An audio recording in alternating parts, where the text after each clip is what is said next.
Hi, welcome to the Hunting Illinois podcast. I'm Jason with Illinois Learn to Hunt, and today we're going to be talking about archery equipment. I just wanted to jump in real fast here and talk about some hunting applications that are going to be open here at the end of summer, right before fall starts. So if you're interested in hunting any of these animals and having a permit for them this fall, you're going to want to get in on these different applications. So we're going to run through the open applications and their dates really quick right now. So first off, we're going to have the free upland game hunting permit application, which is again free, which means it doesn't cost anything to test your luck out to try to win this application. And this allows you to hunt wild pheasants in Illinois. So there are some sites around that the IDNR manages that has some great pheasant populations on them. You can check out the hunting harvest report to see which sites may have more than others. But that application runs August 1st through August 31st. And again, is free. So check that out if you're interested in hunting pheasants this fall. And then we also have the site-specific dove permit. The second lottery for that just closed on July 20th. So all remaining permits are going to be first come, first serve, July 27th through August 25th. So again, that permit is for IDNR sites that are managed for doves. They might have dove fields, dove stakes that you have to sit at, maybe looking over a sunflower field. So you can go and hunt that the first 5 days of the season. Your permit's usually only good for one of those days.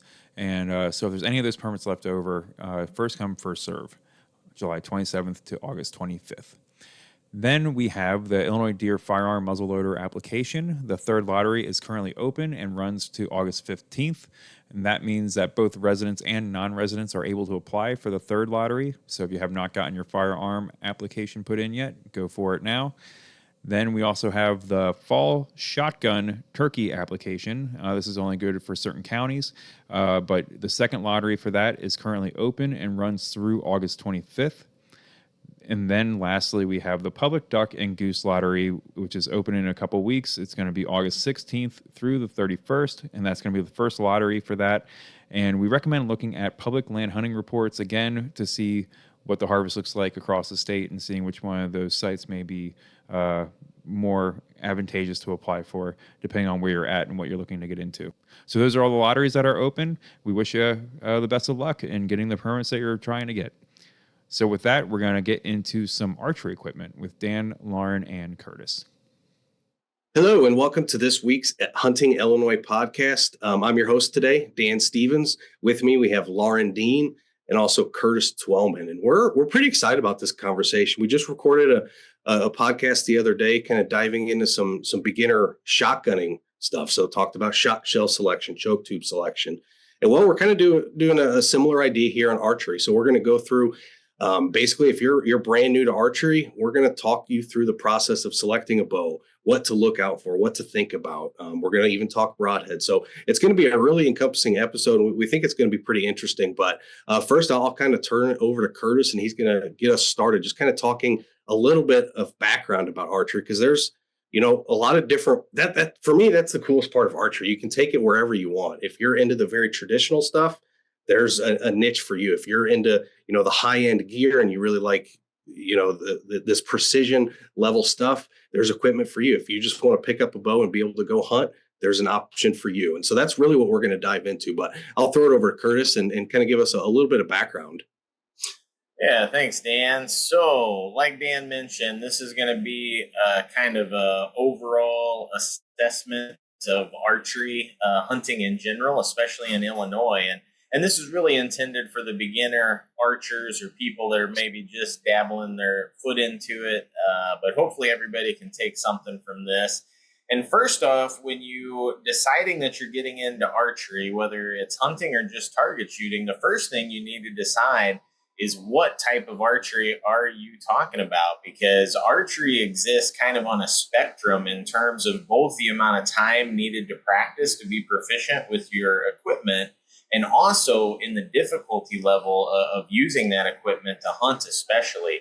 And so on one end of this spectrum is traditional archery equipment. This is our longbows and our recurves primarily.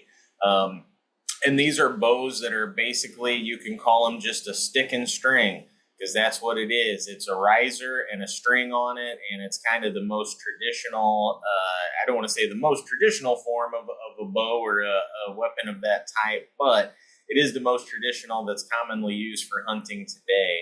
And with that method, traditional, if you're shooting a longbow or a recurve, you are going to have to spend several weeks and probably months and months until you are proficient enough to be able to take that weapon out and actually hunt with that. And that's going to be shooting almost every day.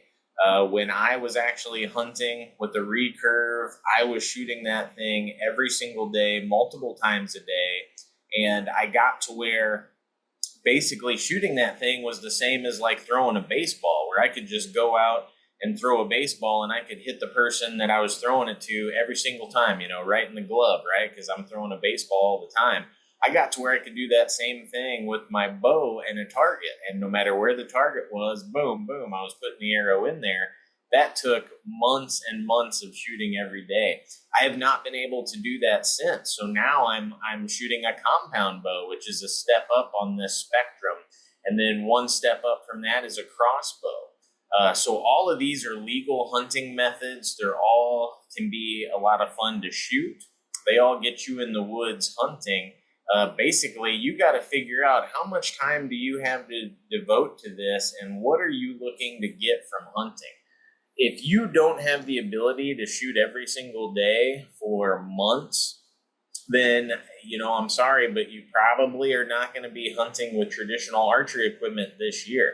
That doesn't mean you can't get one and you start shooting it in your backyard or wherever you shoot and you slowly build up to that. But don't think that just sporadically shooting is going to get you ready to hunt with a recurve or longbow, because that's not going to happen. If you're a sporadic shooter, you definitely want to skew towards the crossbow side. With a crossbow, you can get it sighted in just a day's shooting, and really just in a day's shooting, be comfortable enough to hunt with that equipment. So it's not going to make you a master hunter or anything like that, but it will give you a proficient weapon that you can use out to, 35 or 40 yards or whatever your effective range is. Now I'm right in the middle. I choose a compound bow, and I have for the past, decade or so since I hunted with the traditional bow a little bit. I would love to hunt with my recurve again someday. And if I ever do get to actually practice enough to feel comfortable with it, I will. But just to be honest, I haven't had that amount of time these past several years. And so compound bow has been the right fit for me, because I have had enough time where I can go out and spend a couple weeks shooting my bow and really get dialed in every year before the season. And then while the season's going on, I try to shoot as consistently as I can to keep my groupings good. And so compound bow works out good for me. But on top of the amount of practice you need, you also got to think about, why are you thinking about archery hunting in the first place? Because Illinois is kind of a little bit of a special circumstance where it's really tough for firearm deer hunters. That's normally our most efficient, effective way to go out and get meat for the freezer. So if your main goal is filling your freezer, getting a good supply of venison, red meat to eat on for that next year, crossbow is going to be your most efficient weapon type. It just is. Not only is it going to be easier for you to practice and get proficient with that, but the biggest thing for me is that you don't have to draw it at the time of fire. It's already cocked and loaded and ready. So when the animal does get in range and presents you that good shot opportunity, there's very little movement that you need to accomplish in order to get your shot off, which is very good for new hunters. I mean, I've said it many times on here. I deer hunted for 6 years before I ever got a deer, and I didn't even fling an arrow that whole time. So I messed up a lot of times by moving a little too much, or whatever it might be. Yeah, that last like 5 to 10% of seconds while that deer is in front of you is where, especially with archer equipment, where all the every opportunity to screw up, you're going to the first few times. It's always that last little bit, because like you said, it takes a lot of movement, especially if you're and we'll talk about this as we go through this conversation, but I just kind of wanted to chime in that I'm also a compound bow hunter. I occasionally hunt with a crossbow. I'll kind of get into that to why in a little bit, but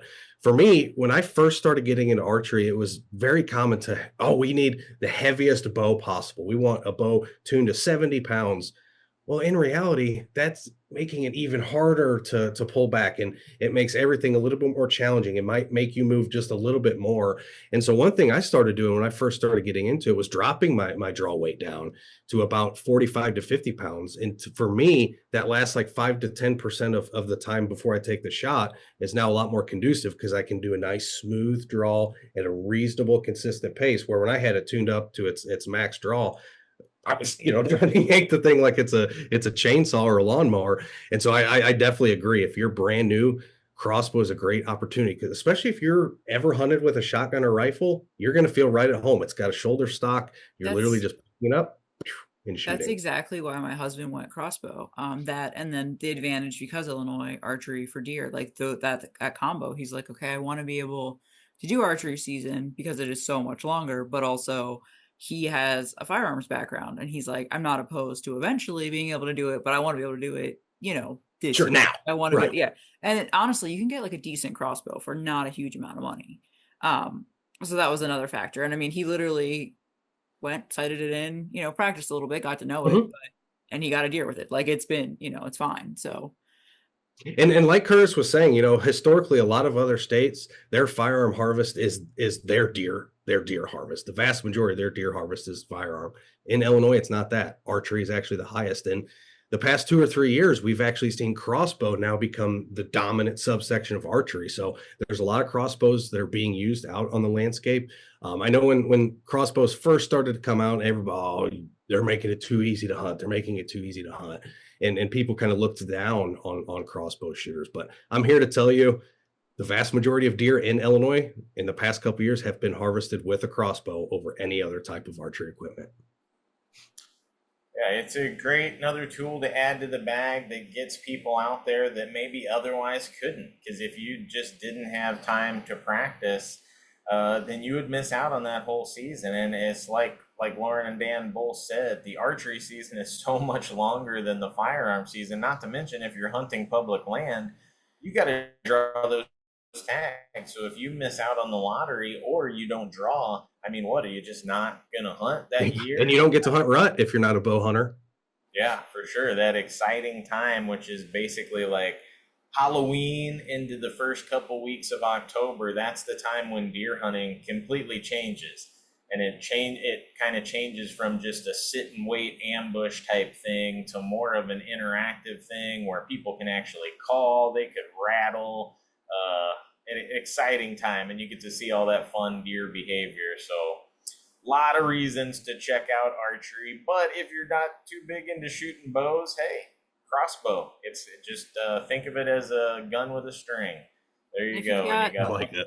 and I've got like some neck and shoulder issues, so sometimes for me, archery equipment can pull on that, like especially if I'm already having some issues. So crossbow is kind of a nice. I mean, you have to get it cocked in the first place, but you don't necessarily have that like once you start to get tired trying to pull back as well. So if you've got some personal issues you have to kind of deal with or work around, it's helpful for that too. for sure. And so once you decide kind of which way you're leaning on the bow scale, is it a traditional bow? Is it a compound bow? Is it a crossbow? The next step is picking out a bow. And you're going to need to know a little bit of some basic info here to get started, especially if you're shooting a vertical bow. And so that's either going to be a compound bow or a recurve or a long bow. And what you're going to need to know is what draw length and draw weight you're looking for. So, and again, this is vertical bow mainly because with a crossbow, draw length doesn't matter. And there are different draw weights, but that's not something that you have to pull back when you're hunting. So it's a little bit less of an issue as with a vertical bow. So the easiest of these to deal with is draw weight. That's basically going to come down to your frame. Now I think, and Dan, maybe you can chime in on it, is the minimum in Illinois, is it like 35 pounds or something? They even lowered it a little bit more. I think it's like 28.5. I'll pull it up while you continue to talk, just to make sure I have those numbers correct. But they did lower it even a little bit further, I believe. Okay, yeah. So the minimum is way down there, so don't get intimidated. But you can look up several hunting shows with people using bows pulling 40 pounds, just right at 40 pounds. And if those bows are tuned properly and they're shooting a good broadhead, they're getting complete pass-throughs on adult buck deer, no problem. So don't feel like you have to be shooting a 70 to 80 pound bow to deer hunt. Now, does that give you a little bit more speed? Absolutely. But like Dan said a little bit earlier, it also makes it more movement and harder to pull back, harder to hold. Sometimes when you're deer hunting, you have to draw back and you're at full draw, and you might be there for a while until that proper shot opportunity presents itself. If you can't hold your bow at full draw for over a minute, you've got your poundage turned up too high. So 40 pounds, more than sufficient. But if you are a bigger person, feel free to go up higher than that. Most adults are shooting somewhere around 60 pounds for deer. Not to say that you have to, but right around 60 pounds is probably average. Some people will kick it up even higher to that. But my bow, I shoot a Hoyt Razor-Tech bow, and it's adjustable from basically about 65 to almost 80 pounds. And I put it towards the lower end of that. I shoot right about 65, 66 pounds because it's more smooth. I get plenty of speed still with a lot of these modern bows, which my bow, I shouldn't even call it modern. It's way more than 10 years old now, but it's still plenty fast enough that even turned down to that 65, 66 pounds, it's perfect and it's more smooth. If I turn it up to 70, sure, I get a little bit more speed, but it's also a little louder. It's a little less smooth and a little more jarring, and I actually get worse groups with the higher poundage, mostly because the bow is a little less smooth at my release point. So for me, that sweet spot's towards that lower part, 65, 66 pounds, even though I could pull longer than that. So definitely keep that in mind. But the most important thing when you're picking out a bow is going to be your draw length, because this is the thing that's important to get proper form. If you're shooting a bow with the improper draw length, that's going to lead to improper form. You're never going to be a good shooter with improper form. And you're probably going to end up with a bruised forearm, and it's going to have a lot of issues. Yeah. Yeah, which not good there. But even if it's too short for you, that cannot be good, because especially in a hunting scenario, you get a little bit of adrenaline. You can overdraw, and there can actually be a serious safety issue where people have overdrawn a bow where the arrow falls off the rest, and then guess what happens? It might fall off and be resting on your hand, and you let go. That could be a bad scenario. So you want to have a proper fitting draw length. And really, there's 2 or 3 ways to get at your draw length. I'm going to go over the 2 ways that I like the best. One way, this is the easiest way, is to go into a bow shop, and they probably have a bow rigged up with a really long arrow on it that's marked, and they'll just have you pull it back like an archer does. Get in your proper archery stance, pull it back, and they will read on that arrow what your draw length is. This is a great way to do it, super easy. If you want to find it out without going to a bow shop, a good way to do it is the wingspan method, also called the Archery Trade Association method, and that is your arm span divided by 2.5. So if you get against a wall, put your back flat against a wall, stretch your arms out as wide as you can, like you're an eagle ready to soar through the skies, and you measure middle finger to middle finger and divide that by 2.5, that will be pretty dang close and is a great starting point to determine your draw length. Now, other than proper shooting form, the reason to get this on the button is basically the longer your draw length, the more energy you're able to put into that arrow. So all other things being equal, it is an advantage to have a long draw length. So if you're pulling a 28, 29, 30-inch arrow, you're going to be putting more speed, more energy into that arrow than the folks who are shooting a 26-inch arrow, a shorter arrow. It's just got, the string's got less time that it's in contact with the arrow, basically. You've also got less weight there, which we'll talk about a little bit more here in a second. But yeah, very vital to get that proper draw length. Now, this is with compound bows. You're going to see. And just before you go on a little bit, Curtis, I pulled up the digest, so I just wanted to quickly read that. I did share screen, so if you're watching through YouTube, you probably saw it. But in Illinois, a long recurve or compound bow must have a minimum pull of 30 pounds at some point within a 28-inch draw. Okay, yeah, so thanks for that. So yeah, definitely, even if you're a smaller framed individual, don't be intimidated by vertical bows, because you can work your way up to that and into shooting a bow that is a plenty proficient weapon to hunt white-tailed deer with. So and we'll talk about this as we continue to go, but just since you kind of brought that up, Curtis, that's one thing that's really cool about a lot of the modern compound bows. Now I shoot an old Hoyt. It's a bow that they made specifically for Bass Pro, and I bought it in, I think, 2004, 2005. So it's 20 years old. It still shoots just fine. But it only has about a 10 to 15 pound difference between the low end and the high end. Where I bought my wife a bow a few years ago. It was one of the G5. I think it's a Quest or something like that. But it has this range. It can go from a 30-pound draw weight all the way up to a 70-pound draw weight. And I think options like that are great for somebody who's just getting into the sport or into the activity, because you're going to use muscles you've never used. You can be the strongest, buffest guy out there. And we've seen it at workshops. We've seen people who come, they're all jacked and huge, and they struggle to pull back a 30-pound bow. And again, you're using muscles that you just haven't necessarily used before.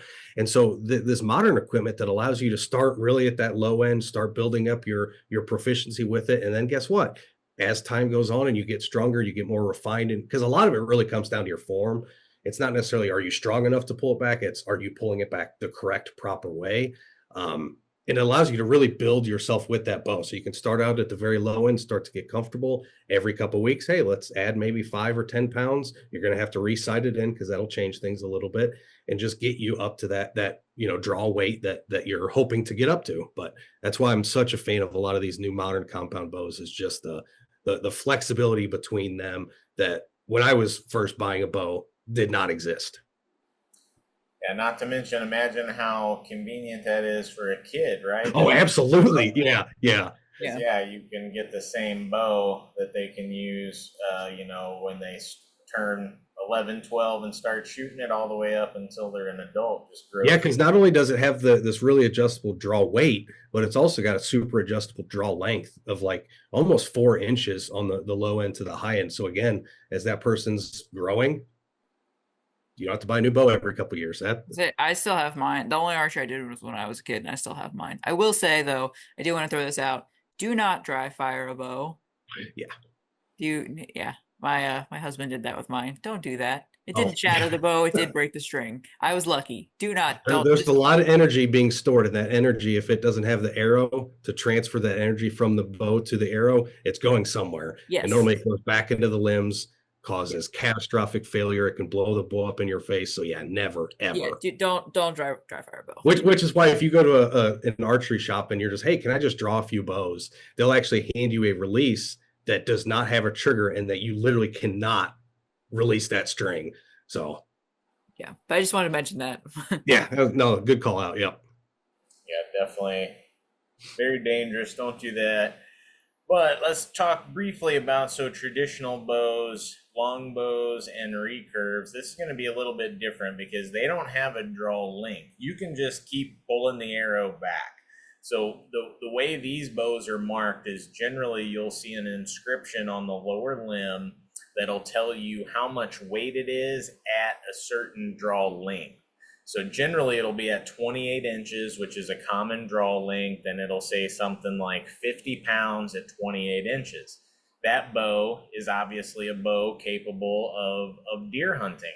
You'll find other recurver longbows, and it may look the exact same, but it might say 24 pounds at 28 inches. That would not crack the minimum code, so that would not be a deer hunting bow. That could be a target bow for sure, but not a deer hunting bow. So that changes.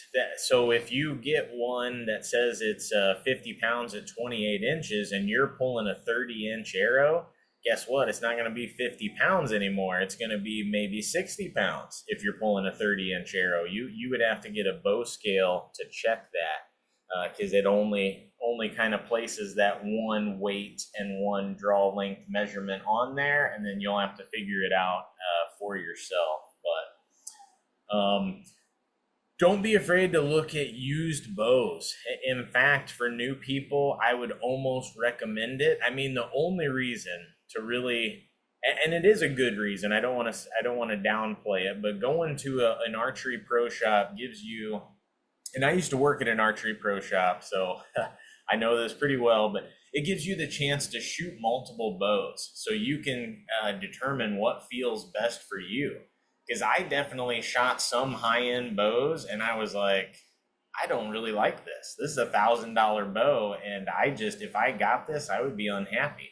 And then I shot other bows that maybe weren't even that high-end, and I was like, wow, this bow is slick. I would be plenty overjoyed with this bow, and it's a half or a third of the price of the one I just shot.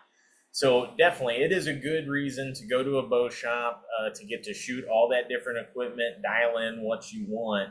And sometimes they have used bows there, but Marketplace and places like that, even Craigslist, any outdoor swap places, like Dan mentioned, his bow's 20 years old, still shoots great. A ton of people out there want to get the newest and best bow every couple years. And then they just sell their bow, which is all set up to hunt. It's probably tuned, might even be halfway sighted in. They probably got most of the accessories, maybe even arrows, the whole shebang. And they're willing to sell that at a much reduced price because they want to buy the newest fancy gadget and play with that. Definitely take advantage of that. You can still bring it to a bow shop and pay them to tune it and do all that stuff. The one bummer, obviously, you don't get to target shoot a bunch of bows if you do it that way, but you can generally find bows that are all set up for hunting. Really good bows for the $250 to $500 range is pretty common, and that's even some of the really high-end bows. You can find like that. So definitely. Yeah, I mean, that in reality, a $250 to $500 used bow 3 years ago may have been $1,200 to $1,500 brand new on the shelf.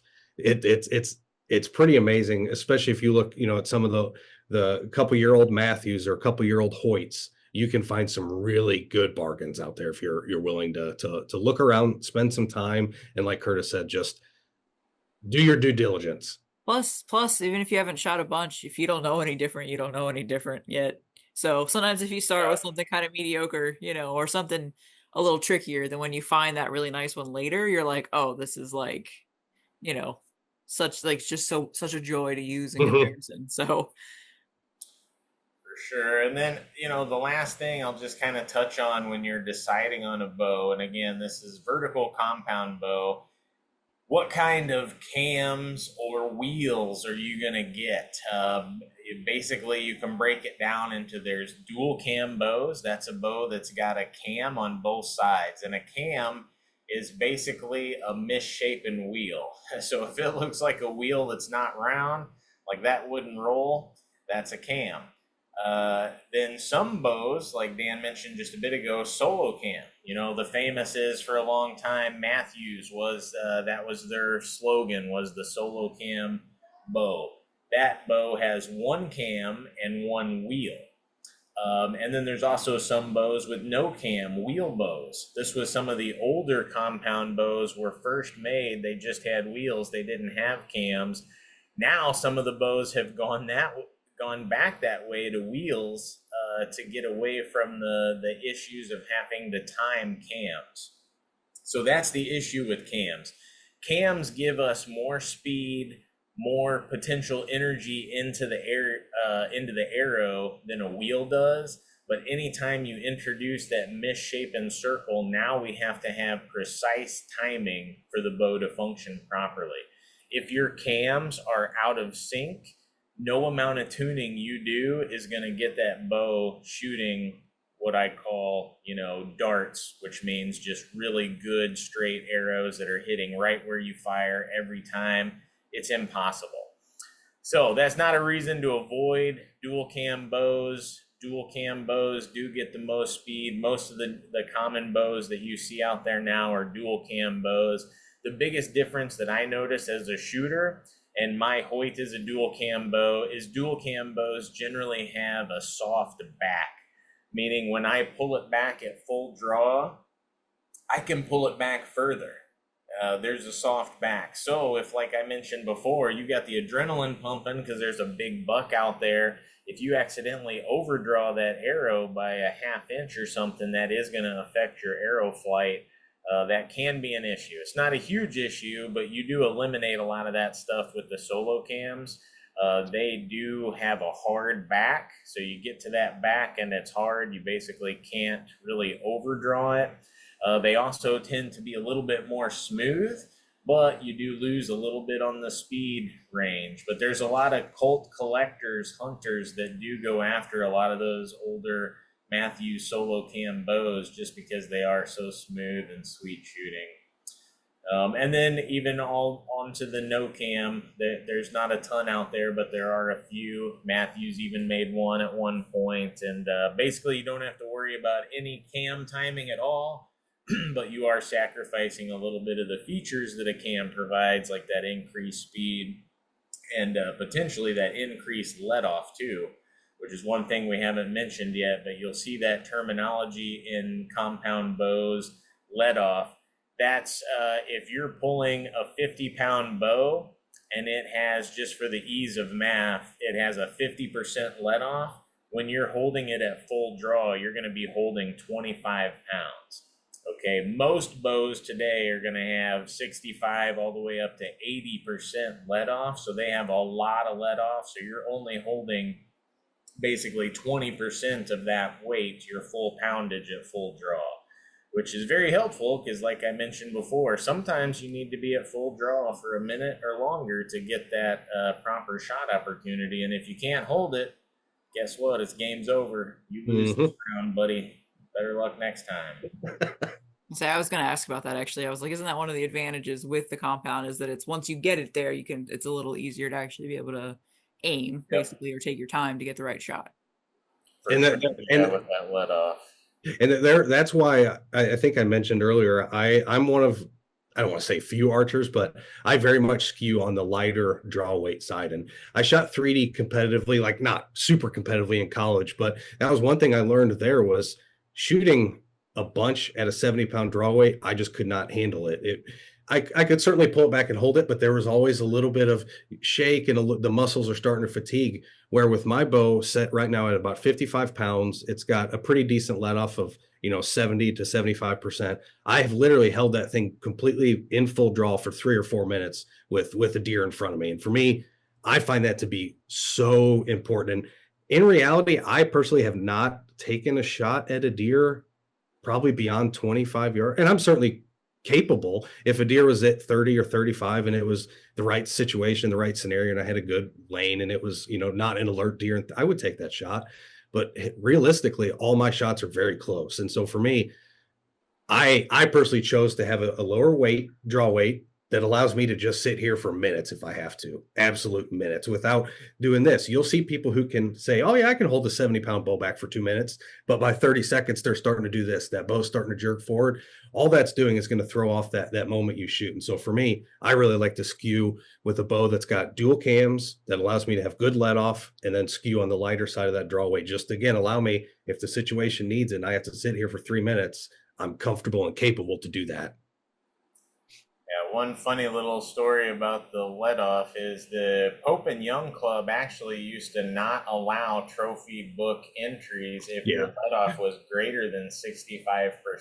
So that's how the archery world has changed, because today obviously we have crossbows that are pretty much well accepted throughout the Midwest. Maybe not so much in the West, but in the Midwest, well accepted. And it wasn't that long ago when they were like, if your let off's more than 65%, that doesn't count. That's like a fish in a barrel. Anyway, it's not like that anymore, so don't be afraid to get that 80% let off and a little easier on your shoulder. But we talked a lot about vertical bows, but do you have any specific tips on crossbows, Dan, that people should look for? Sure, absolutely. And I've been hunting with a crossbow probably 2 or 3 years, kind of on and off now. And the story of how I obtained it, my wife won it at a Ducks Unlimited banquet, and she was wanting to really get into archery equipment, but she just did not feel comfortable with her vertical bow at the time. And so we happened to win it. And unfortunately, that same year, I ended up having a pretty bad wrist injury that basically prohibited me from pulling back a vertical bow of any. And I certainly could have hunted with it, but I didn't get to practice to the level that I normally like to. And so I got to use the crossbow for the first time. And there's a few things that if I were purchasing a crossbow, I would definitely make sure a new model has versus the one that we won through a banquet, which is a very budget model. It retails for, anywhere from $300 to $350 for a full kit with bolts provided, some practice tips, the quiver, all that kind of stuff. The optics already, placed, all that kind of stuff. So I've killed plenty of deer with it already. So I'm not saying you have to spend, go out and buy a top of the line Raven crossbow that's $2,000. I'm not saying that, but if I were to purchase one today, there are a few key things that I would look for. One of the biggest ones is the ability to unload the darn thing. When you cock a crossbow, you're talking a draw weight of 130 upwards of 150, 65 pounds that you're pulling to cock that crossbow. When that crossbow is cocked, there is an immense amount of energy stored in those limbs. And now this is something you're cocking and you're letting it sit cocked the whole time you're hunting for that, 4 to 5 hour, however long that specific sit is. But mine does not have the ability to unload it safely. The only way I can unload it is either to shoot that arrow or I keep it loaded. And I'm certainly not keeping it loaded because, again, that's a ton of energy. I've seen people who will keep it cocked in their truck. Yeah, I've heard those stories too. Absolutely not. Don't do that. Yeah. Yeah. Again, there's a ton of energy stored in these limbs. These limbs aren't designed to hold that much energy for, 24 to 48 hours.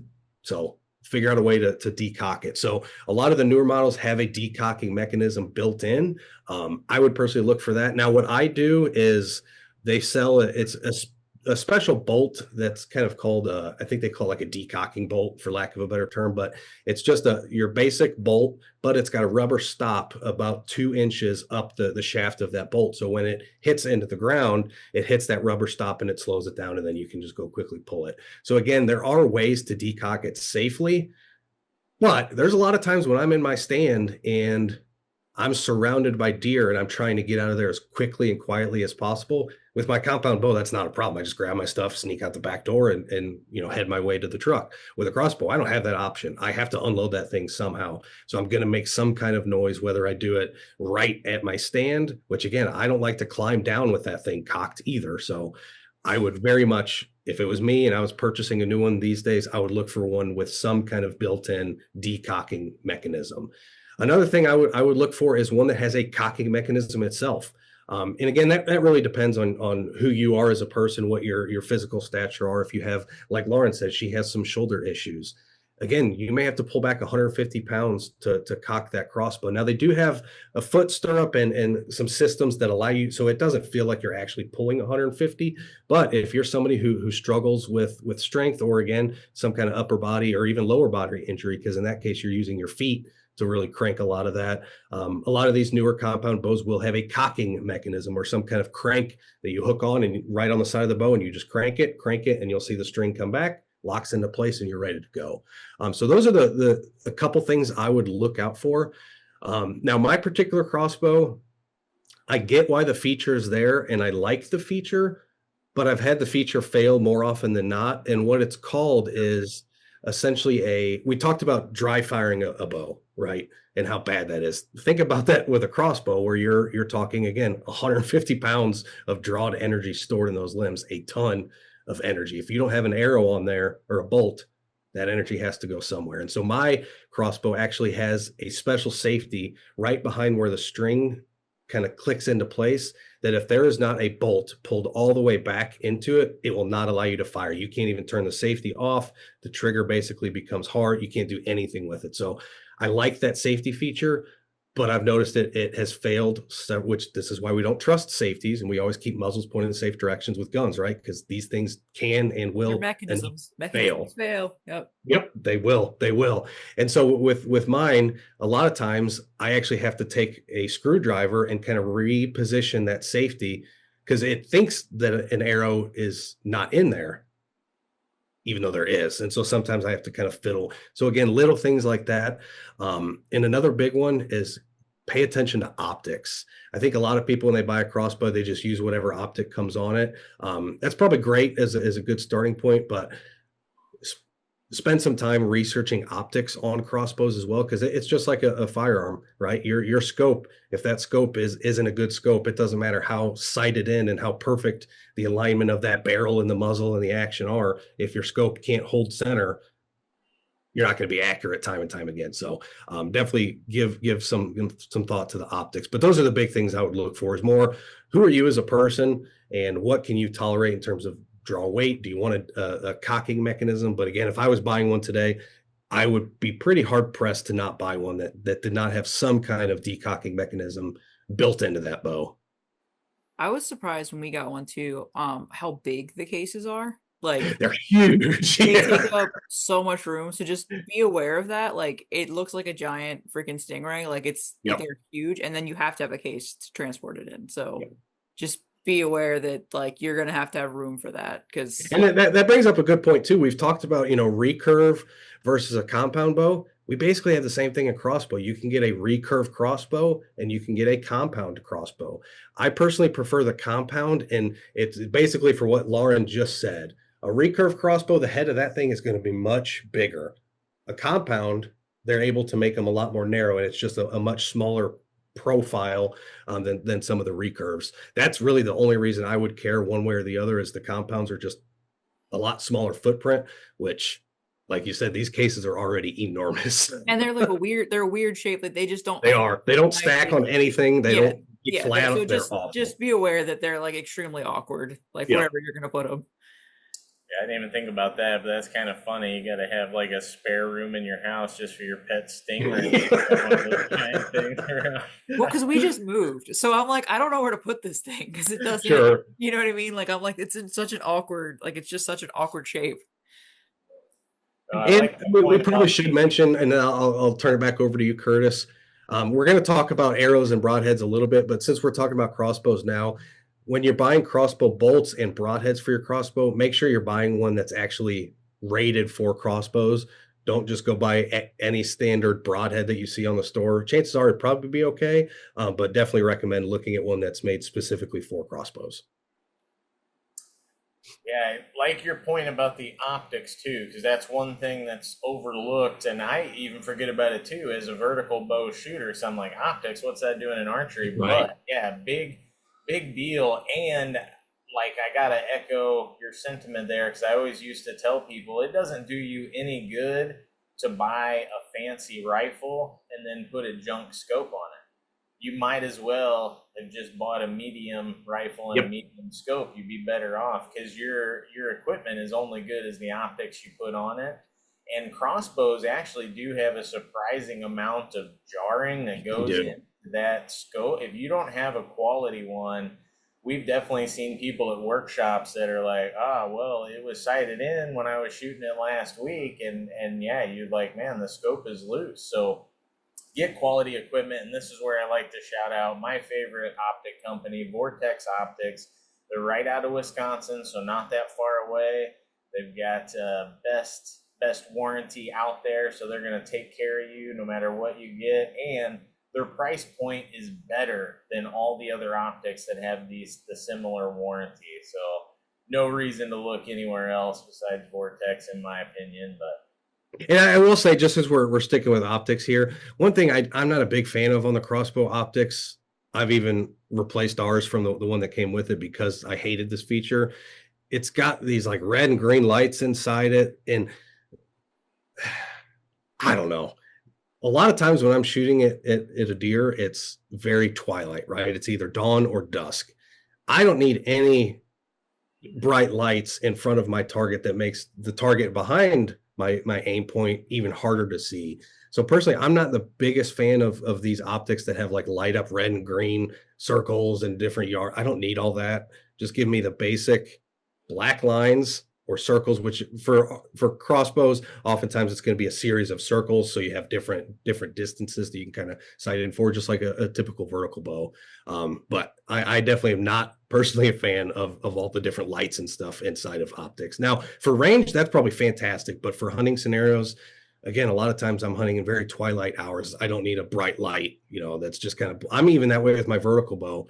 When I first started getting into archery, it was very common to just see this entire huge wrap of fiber optic cables to make those pins really, really stand out. And I actually covered some of mine with tape because I got to the point where that thing was so bright that I could not physically see the deer behind it. All I could really focus on was the little point of green, glow in front of me. And so I'd even just tape up a little bit just to lower the amount of light they were able to get. So some personal preference, but something to think about.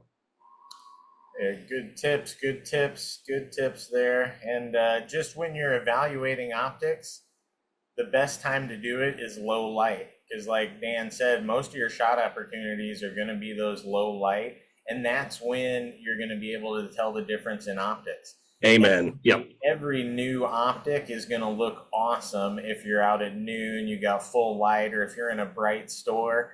Every optic in the store is going to look the same. But if you go out when it's 5 minutes to dark, that's when you're going to be able to tell, okay, this one is much better than this. And man, some of these good optics these days, it's brighter looking through the optic than my eyes can see naturally. It's insane what some of these companies can do. Like you said, Vortex. I have a pair of Vortex binoculars, Vortex scopes on all my deer shotgun, my rifles, and they absorb more light than my natural eyes see. I keep telling Jacob, I'm like, I wish we were at that point in technology where I could just replace my eyeballs. Like, just replace it with the optics. Like, my eyes suck anyway. Go gadget binoculars. Yeah, like, let me just be able to see what's going on.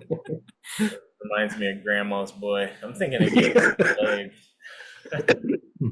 Anyway, on to arrows and bolts. So what's the difference? Well, it all comes down to length. There is a technical length of, I think it's like under 26 inches or something like that. It's considered a bolt. Over that, it's considered an arrow. But anyway, in general, your bows, your vertical bows are shooting arrows, and your crossbows are shooting bolts, which are shorter. These are measured and cut to size using your draw length. And again, for safety, these have to be cut precise. You don't want an arrow that's too short that you can overdraw that could put your hands in jeopardy. Also, keep in mind, a lot of us shoot with open hand. I like to shoot with an open hand.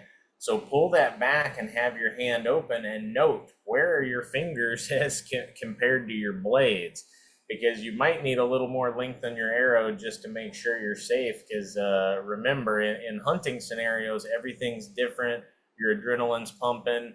Your hand might be just a little bit more spread out than normal, and you don't want to be flinging old, digit number 1 towards the deer. That's not a fun way to do an archery hunt. So make sure that's cut the right. And then high-speed saws. So generally, these are going to be cut at a bow shop or cut by somebody professional with a high-speed saw, because that's got to be a good clean cut. And most of our arrows are either made out of aluminum or carbon or some kind of mixture thereof. So high-speed saws, cut to size.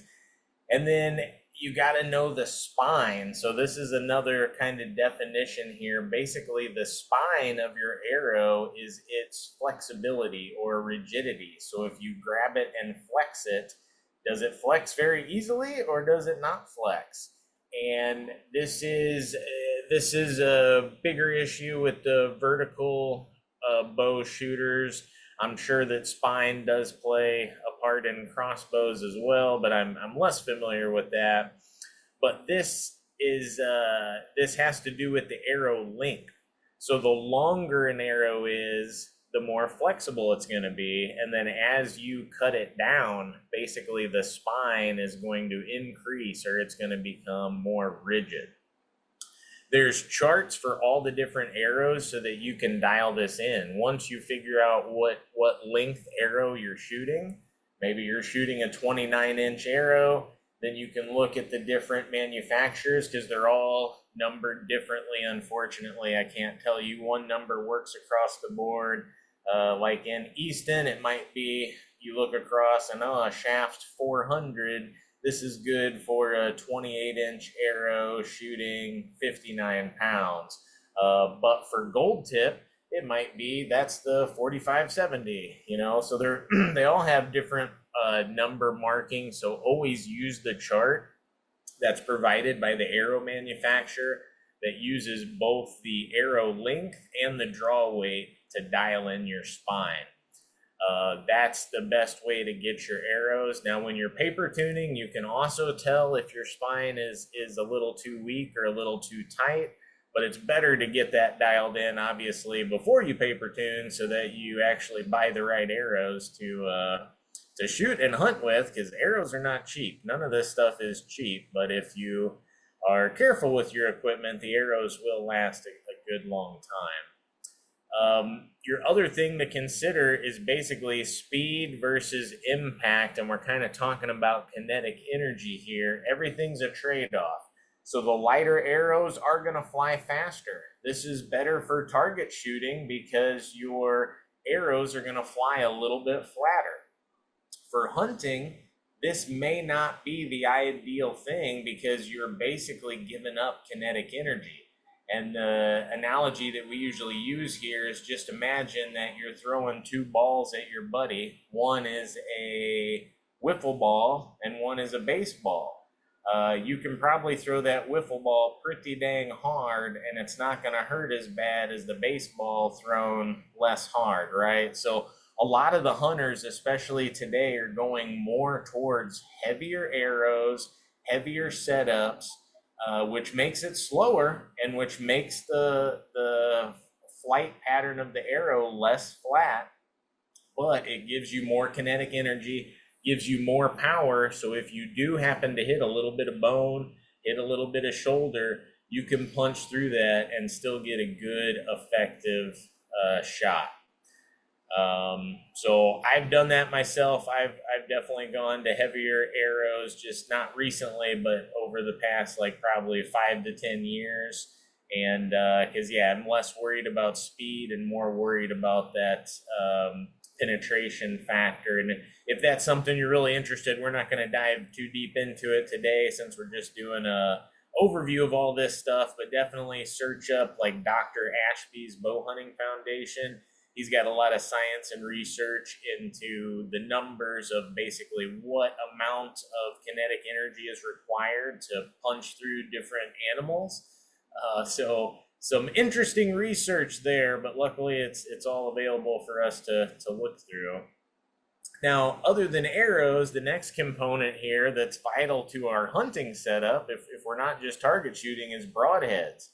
Is generally we're practicing with what's called field tips. This is just a small little tip. It's not designed to cut and make an animal bleed out. Broadheads are designed to be an effective hunting tool. So this is designed to give a good, wide cut, to give you a good blood trail and a good, quick, efficient kill on that animal. And I will say that with a properly placed arrow, good broadheads, your archery shot deer go down just as fast as your firearm shot deer. I mean, most of them are down within 100 yards. Not all of them, and even some of them that are shot good, they do go further than that. It happens. I've seen deer shot through the heart go over 600 yards and then get recovered and prove that the deer was shot through the heart and one lung.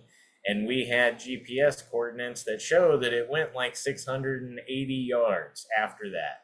So every once in a while that happens. Why? I couldn't begin to tell you, but probably 8 times out of 10, good archery shot, that deer is down within 100 yards with a vertical bow. I know with crossbows, we have been seeing where maybe you get a little bit worse of a blood trail.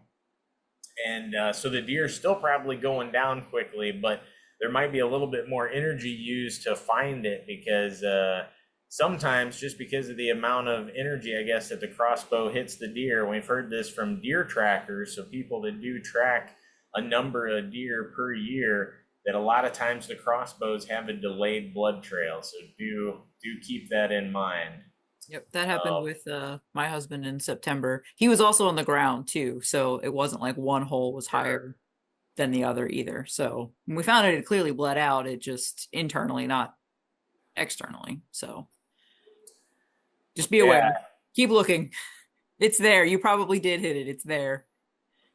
Yeah, and with not broadheads, with crossbows, they're shooting so fast that it can be tough to see your impact too. You know, generally with a vertical bow, they're flying slow enough, and I like to have white or orange veins, and then I wrap all of my arrow shafts in white, and that's just so I can see my hit.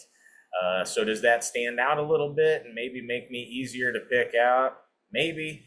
But I'll take that trade-off because I want to see exactly where I hit that deer, and white wraps really help me do that. Yeah, because even the bolts we recovered looked clean. So I'll see. I have the pictures. I'll see if when Jason edits, he can pop them up just so you guys can see why we were so confused. We were all workshopping. All the Learn to Hunt team was helping us workshop that particular hunt.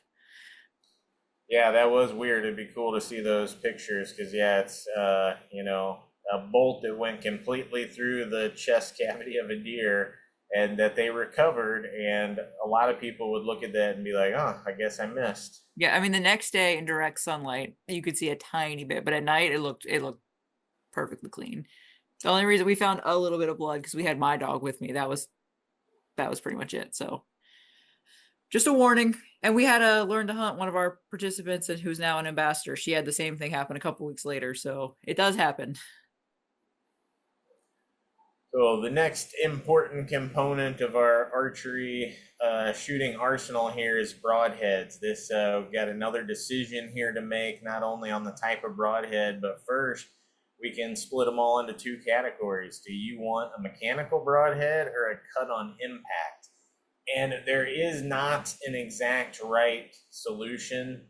Personally, I prefer the cut on impact, but they've both got their pros and cons. You know, the mechanical broadheads are considered to be easier to tune. They probably fly more similar to field tips, may not be the exact same, but more similar.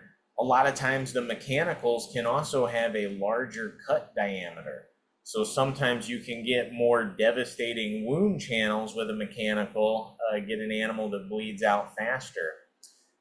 The vice versa with that, the cut on impact, you're definitely going to have to re-sight in your bow to deal with those, but they are more reliable. There's nothing really to fail, and in general, you're getting deeper penetration because you're not losing energy by having blades fire out. So I tend to go on the cut on impact side, but I did see deer trackers released a data set. I think I saw it last year or something where they looked at all the deer that they looked at, and it was sample size of hundreds of animals, and they actually had better recovery rates for mechanicals than they did for fixed blades. And you could theorize a lot of different reasons why that is. Is it the larger cut diameter, or is it because people who use mechanical broadheads, maybe they inherently had less faith in them and called more dog trackers when they had easy to track deer? I don't know. Can't get into all that right here, but the numbers don't lie. Mechanical broadhead deer shot with mechanical broadheads were recovered at a slightly higher rate than the cut on impact. And I'll see if I can find that so we can include it in the show as well. I just kind of thought of that as I was talking through it. But yeah, so I go cut on impact, and I like a blade that's as long as possible. Longer blades with a more gentle slope are going to be the best at getting deep penetration. And if you do hit a rib or hit a little bit of bone, they're the best at kind of getting through there. The one other aspect that you'll kind of have to think about with the cut on impact is single bevel or double bevel. Double bevel is much more common, and a lot of people, I guess, kind of prefer them just because they're more readily available. Single bevel, you kind of need to match to the helical of your arrow, make sure they're not working against one another. But if you do have a single bevel and helical fletch on your arrow, that's designed to spin through the deer and give a devastating wound channel. So actually give a better wound channel than a double bevel, because once it hits, it just kind of straight goes through. So you'll see some people that have used both that say they don't see a lot of difference. As long as you use a bleeder blade on your double bevel, you'll still get a good wound channel.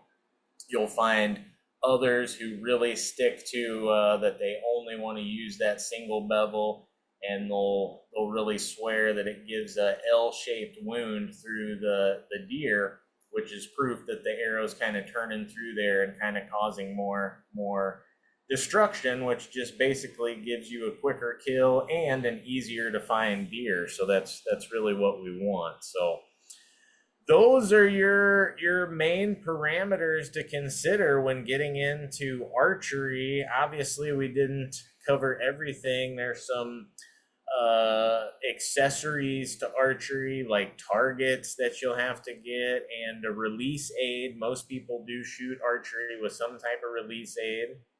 If you're shooting traditional, it might be as simple as a little tab, so that it's easier on your fingers as you release the bowstring. Or most people with compound bows, and a lot of them that are really short axle to axle, they have such a pinch point.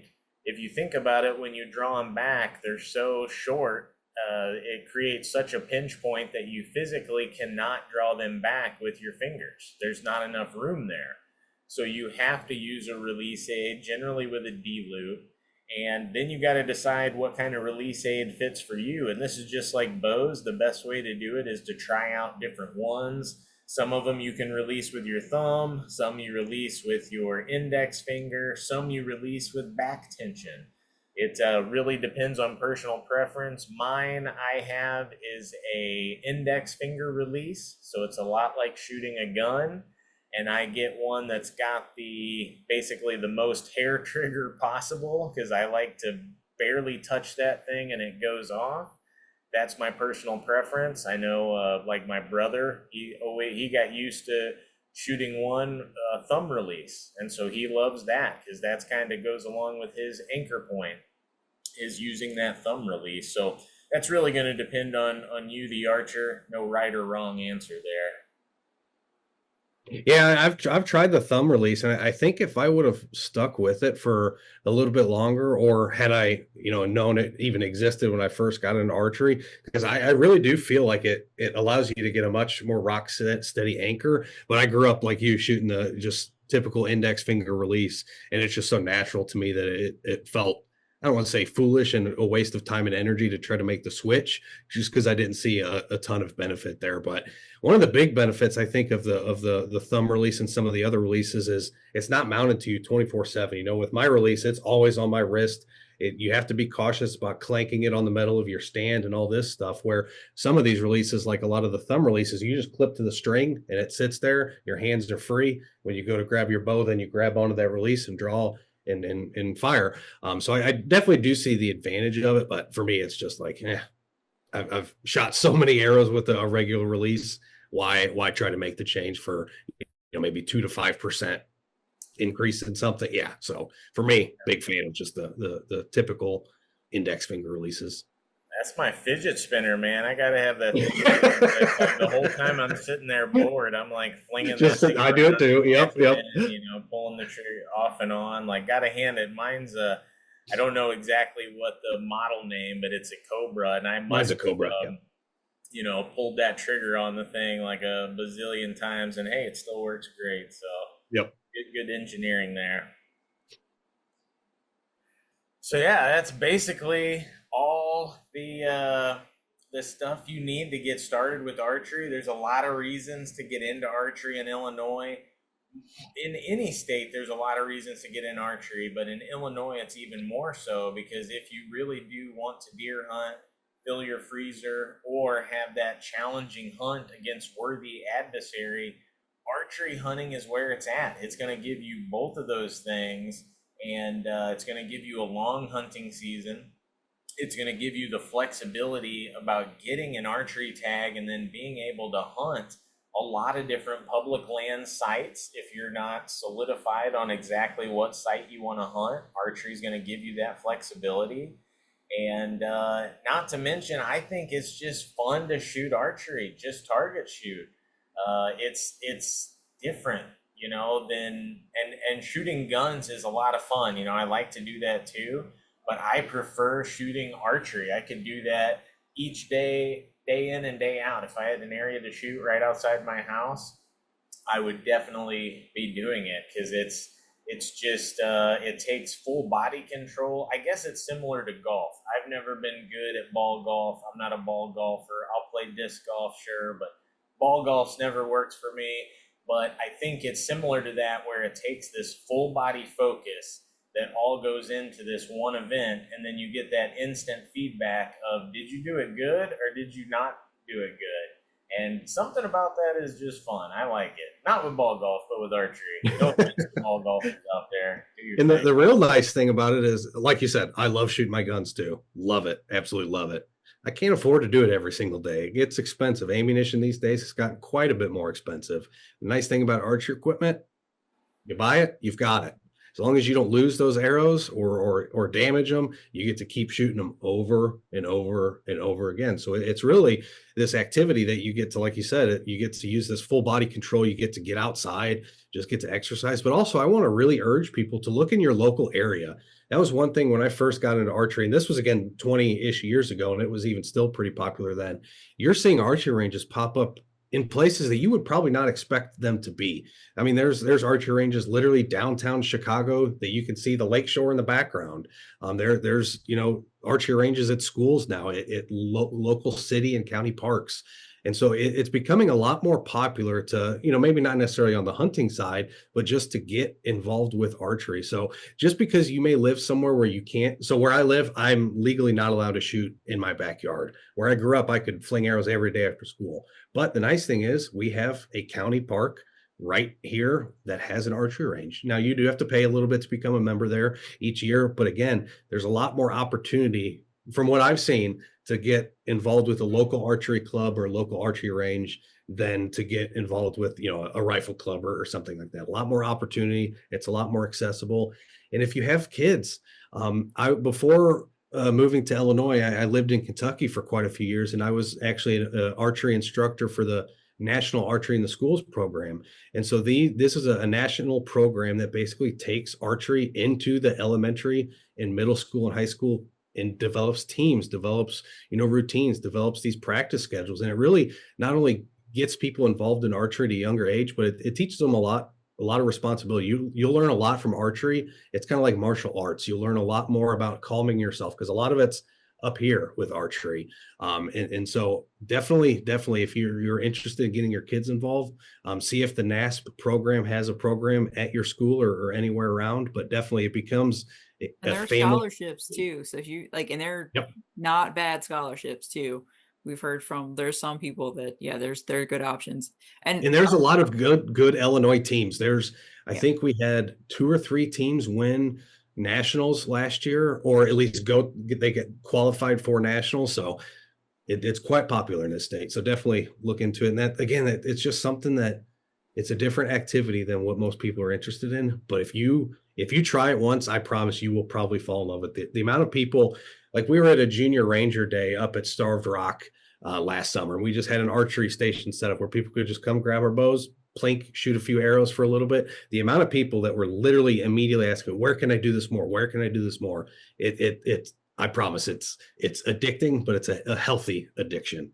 And it's nice because if like guns to me after a while it gets loud. Like the hearing protection Sure. in your ears. Like if you've got anything kind of sensory, like archery is so much quieter, so you don't have to worry about that side of things. Like it's a lot more in that regard, it's a lot more appealing in some ways. It's not nearly as heavy in terms of like just stuff to lug around. Like Dan said, it's once you get the stuff, it's so much cheaper. It's not like you're having to buy ammo constantly. Mhm. Um, so and you don't have to just do deer. I mean, you can go for turkey. You could do some small game if you're, you can do upland if you really want to challenge. Like there's nothing stopping you. And that we should bring this up too. If that's of interest to you, a lot of these non-resident hunting opportunities, especially the stuff out west.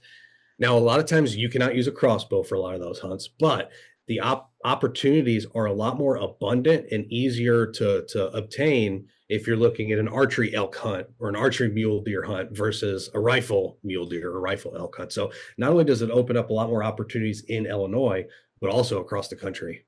Yeah, and Illinois too. I mean, the Floyd can be tricky, or you might not Mhm. have the funds to be able to deal with it. So, archery could be a good alternative for you if you want, an extra hobby, or to be able to find a different way to get into hunting. So it's on my Yeah, or list. you might not be able to get a Floyd for Hmm. whatever reason. We've got friends of the program that aren't able to get a Floyd, not of any fault of their own, but just because they're not a full citizen, and that means that archery is their only choice. Yep, it's on my list. I'm, probably not this year, next year. I can only do so much. This year's trapping, you know. Yeah. Can't do it all at once. For sure. So yeah, we think there's a lot of different reasons to check out archery. So if it's something that's been interesting for you, now's the time. Right now, in the middle of the summer, this is the time to be watching for used bows, to be going out and getting a bow. And you get one now, you still got time to dial that thing in and be a proficient shooter before the hunting gets good and heavy. And then you got a long season that you can either try to fill your freezer or get in that battle, that mind game with a certain mature animal, whichever aspect of deer hunting it is that kind of gets you going. We got that coming. I know it's super hot out there right now, 100 degrees. I'm telling you what, I'm about to make a watermelon helmet, put that in the freezer, and start wearing it around. It's just so hot. But soon the days will be getting shorter, and we will be getting ready to go out and bow hunting. The time will be here before we know it. So now's the time to really get into this stuff and get ready for the fall right now while it's hot and sweaty. And And if you're brand new to this sport or this activity, don't be afraid to, like Curtis mentioned, go to a pro shop, go to an archery shop, and walk through the door and say, "Hey, I'm just looking to get started. I know nothing about this activity," and they will literally, oftentimes, assuming they're not super busy, will roll out the red carpet for you, let you shoot 10 to 15 different bows to figure out what you're looking for, what you like. Take advantage. And Take advantage of sometimes the your local local, if you archery find a shops. local archery club, sometimes they've got try archery days. Like they want people Mhm. involved. Different IDNR sites actually have ranges for archery, so that you can actually use. So they're a little easier to find. It's easier to find than somewhere to pattern a shotgun. Let's put it that way. So just there's some opportunities out there for archery. So if it's something you're interested in, it's your sign to give it a try. And one thing didn't mention that should probably mention before we close it out is eye dominance can also play a factor in archery, just like we talked about with the shotgun, also with archery. So if you are somebody who's cross-eye dominant, meaning that you do everything right-handed, but your left eye is your dominant eye, you may want to think about shooting left-handed. That's going to be a more natural sight position for you when you're looking through the peep sight at your sights. So, not to say you have to do that. My dad is cross-eye dominant, and he shot a right-handed bow his whole life. So you don't have to, but if you're just starting out and it doesn't matter either which way, you may find it easier to go with your dominant eye rather than your dominant hand. My wife is a perfect example that she's right-handed, left eye dominant. So when we bought her first vertical bow, we bought a left-handed bow. She shot a few at the store and she struggled because that's using muscles that she never uses, right? That offhand. But she felt much more comfortable in this position than she did in this position. So we ended up with the left-handed, but that's why we ended up having, or got lucky winning that crossbow that next summer, because she was not going to be ready to hunt. But again, that's because she's using the muscles that never get used just on that off shoulder.